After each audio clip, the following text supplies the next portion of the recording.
Шынайы өмір мен цифрлы әлемнің шекарасы жойылды ма? Әлде бұл жоғары технология ғасырының ағымы? Біз болашақ мамандықтардың өкіліміз. Біз виртуалды және қазіргі жарқын сәттерді жасаймыз.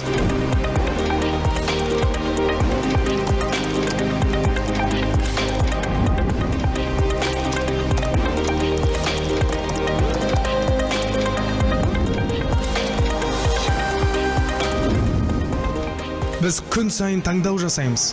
Жаңа идея, жаңа технология.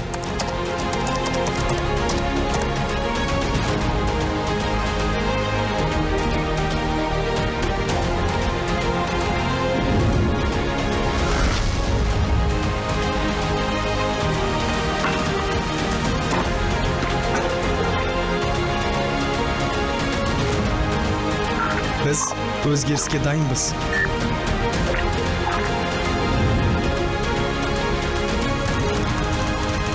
Біз бірінші рет Президент сайлауында дауыс береміз. болашақ біздің қолымызда.